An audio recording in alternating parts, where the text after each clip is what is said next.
Hello students, today's we will discuss properties of silicon. Last lecture में हमने पढ़ा था types of silicon, general introduction and preparation of silicones. अभी हमें पढ़ना है प्रॉपर्टीज़ ऑफ सिलिकॉन्स. तो प्रॉपर्टीज़ में सबसे पहली प्रॉपर्टी है silicones are stable towards heat and show thermal stability up to 200 degree to 300 degree Celsius. ये जो है स्टेबल होती हैं हीट के टुवार्ड्स, और थर्मल स्टेबिलिटी शो करती है 200 degree to 300 degree Celsius. Silicones are water repelled because silicon chain is surrounded by organic side groups. ये जो होती है वाटर रिपेल्ड होती है. वाटर रिपेल्ड यानी कि आप देख ही रहे हैं कि हर उसमें आप क्या करा रहे हैं, H2O से रिएक्ट करा रहे हैं हम रिएक्शन में सिलिकॉन का. तो ये वाटर रिपेल्ड होती हैं, वाटर को रिपेल करती हैं, अट्रैक्ट नहीं करती हैं.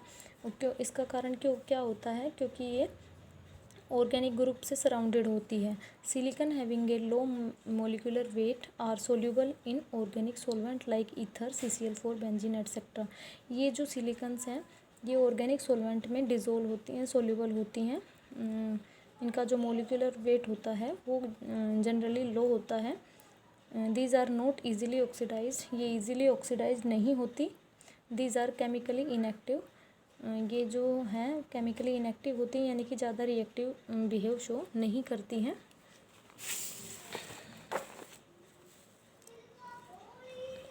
इसके बाद है यूजेस ऑफ सिलिकॉन. सिलिकॉन्स के क्या क्या यूजेस हैं? तो फर्स्ट है आपके इलेक्ट्रिकल इंसुलेशन में यूज़ होता है इसका, सिलिकॉन का. सेकंड में आप इलेक्ट्रॉनिक्स में भी यूज़ कर सकते हैं. हाउस होल्ड्स में आप कुकिंग में यूज़ कर सकते हैं. इसके बाद आपका ऑटोमोबाइल्स में गैस किट जितनी भी होती हैं उनमें आप यूज़ कर सकते हैं. सिलिकॉन का यूज़ होता है. एरोप्लेन्स में, सेल्स में होता है. ऑफिस मशीन्स में, कीबोर्ड में आप सिलिकॉन का यूज़ करते हैं. मेडिसिन्स में यूज़ होता है. टेक्सटाइल और पेपर में देखो कई ये जो है वाटर रिपेलिंग होती है, इसलिए कई बार इसको पेपर के ऊपर सिलिकॉन की परत चढ़ाई जाती है ताकि वो वाटर से इफ़ेक्ट ना हो, है ना.